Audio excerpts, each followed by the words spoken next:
Everyone, welcome back to my channel. This is Vanita Bishnoi. So अभी हम बात करेंगे पोस्ट फर्टिलाइजेशन इवेंट की, जिसमें मैं ऑलरेडी आपको एंडोस्पर्म के बारे में ब्रीफ कर चुकी हूँ कि एंडोस्पर्म कैसे बनता है और कितने टाइप्स के एंडोस्पर्म फॉर्मेशन होते हैं। Now will be focusing on the embryo development.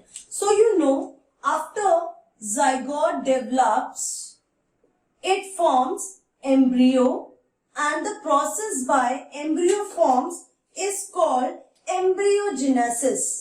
ये जो एम्ब्रियो बनता है जाइगोट के बाद, तो ये कब बनेगा? ये जो जाइगोट है कुछ आवर्स या कुछ डेज रेस्टिंग में होता है, ये रेस्ट करता है, रेस्टिंग फेज में होता है, and after that resting phase it will resume the process or it will start the process of embryogenesis.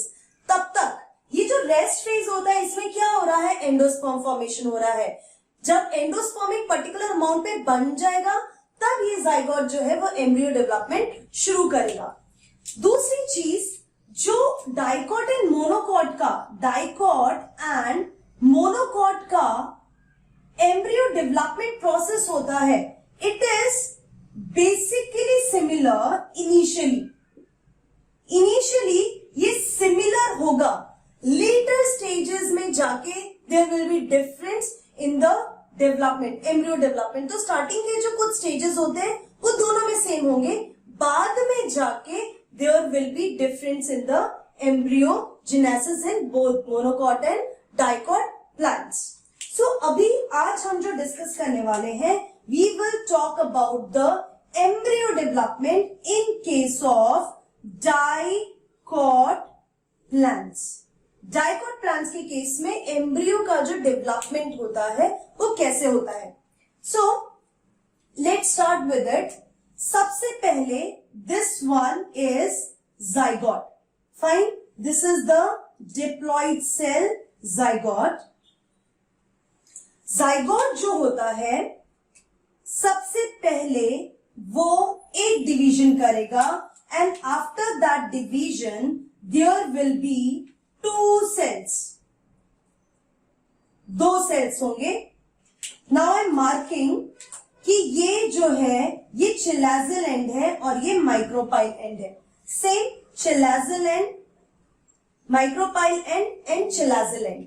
Now the cells will be called, ये वाला सेल जो चिलाजिल एंड की तरफ है, आप इसको एपिकल सेल बोल सकते हो, आप इसको टर्मिनल सेल बोल सकते हो, आप इसे एम्ब्रियोनिक सेल बोल सकते हो। सो ये तीनों हम ऊपर वाले सेल को बोलेंगे जो चिलाजिल एंड पे है। दूसरा जो नीचे की तरफ माइक्रोपाइल एंड की तरफ है, आप उसे बेसल सेल बोलो या सस्पेंसर सेल बोल सकते हैं।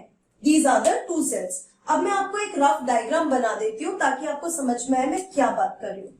Now we are talking about the ovule. So ovule जो है वो कुछ इस तरीके से है।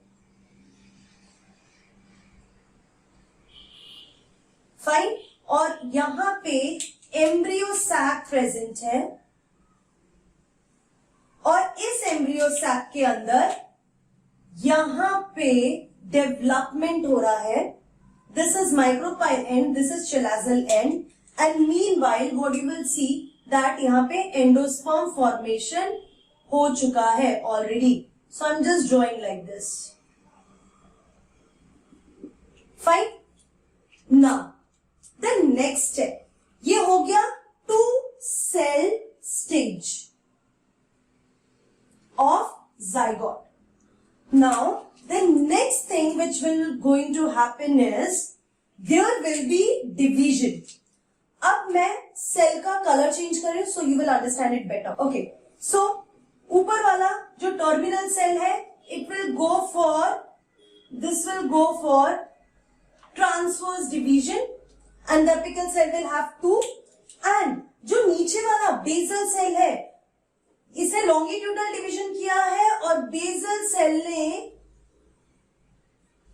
ट्रांसवर्स डिवीजन किया है। Now this stage is T shaped embryo.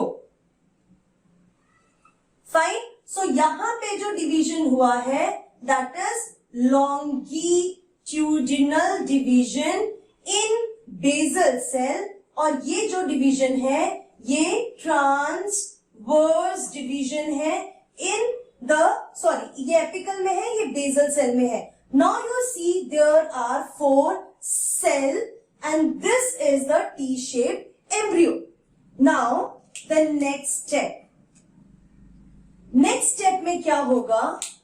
After this one longitudinal division, there will be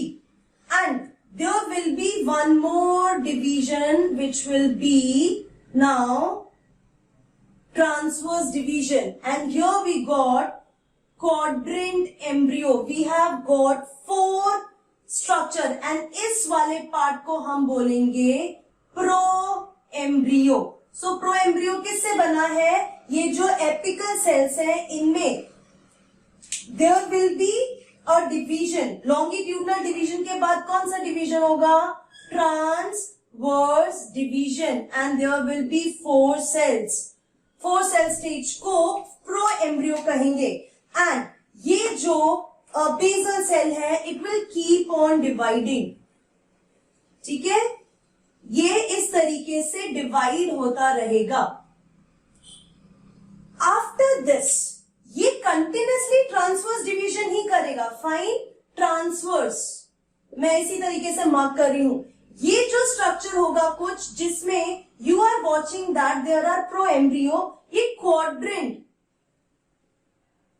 quadrant stage है एम्ब्रियो का. नेक्स्ट, जो प्रो एम्ब्रियो है इसमें और डिवीजन होगा, and this pro embryo now will have 8 cell stage. So इसमें 8 sales हो जाएंगे. तो 1 2 3 4. Now there will be one more transverse division, and because of that, so here it is 4 cells and transverse division होगा, we will get 8 cells here. Now we got 8 cell in the embryonic part, that is on the apical part, and 6 2.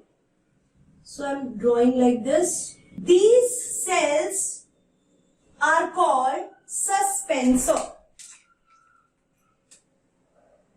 Suspensor. ठीक है, ये suspensor है. ये 6 to 10 cells होंगे. Very clear. ये 8 pro embryo के cells हैं. इसको ऑक्टेंट स्टेज बोलेंगे. Octant stage, you will find that octant stage मतलब यहां पे जो एम्ब्रियो है इसमें 8 सेल्स प्रेजेंट है. 8 सेल्स. सो जो प्रो एम्ब्रियो है now it is at 8 cell stage. ये जो सस्पेंसर है it is having 6 to 10 cells. The function of suspensor is to push embryo in middle of embryo sac.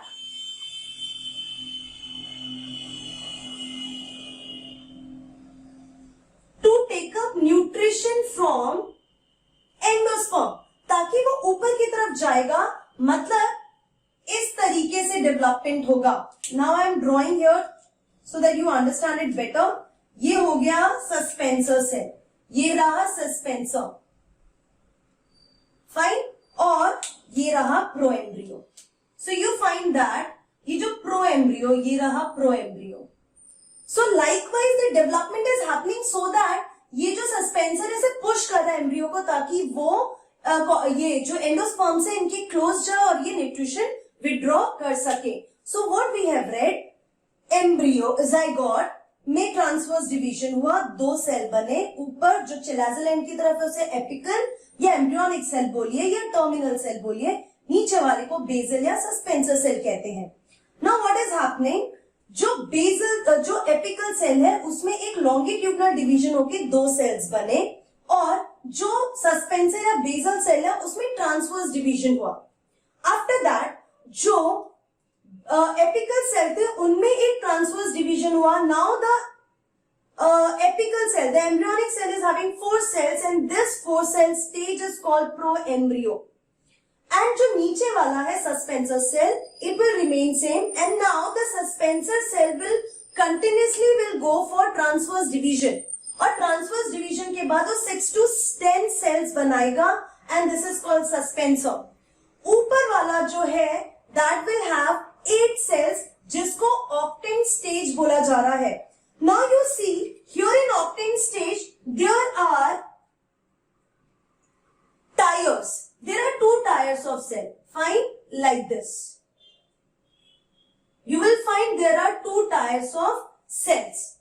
The cells which are there towards the hypophysis suspensor, इस वाले को हम बोलेंगे hypobasal cell and the cell जो ऊपर की तरफ है उसको आप बोलोगे epibasal cells. So these are the 2 groups, ऊपर और नीचे वाले 2 groups हो गए. This cell जो सबसे end वाला cell होता है सस्पेंसर का, it will increase in size like this. This cell of the suspensor is called haustoria. Haustorial cell. So this cell is the terminal cell. सबसे नीचे वाला जो माइक्रोपाइल एंड की तरफ ये जो एक सेल है वो इंक्रीज हो जाएगा साइज में and it will stop dividing.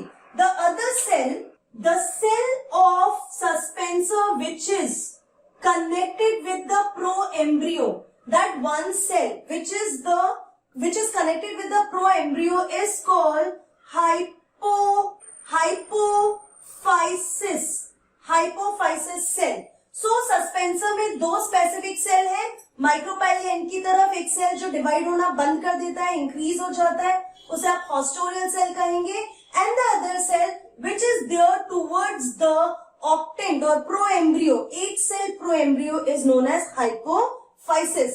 Now ये जो hypophysis है, I'm writing over here, this hypophysis will give rise to the radicle. Radicle को रेडिकल बनाएगा, रेडिकल मतलब रूट, रेडिकल कैप बनाएगा, that is root cap. Fine. So it is connected with the root and it is going to transform later on. ये जो hypophysis है it will form the root cap with root apex. Then the next one, ये जो hypobasal cells है, hypobasal cell, this hypobasal cell will later on form the radicle and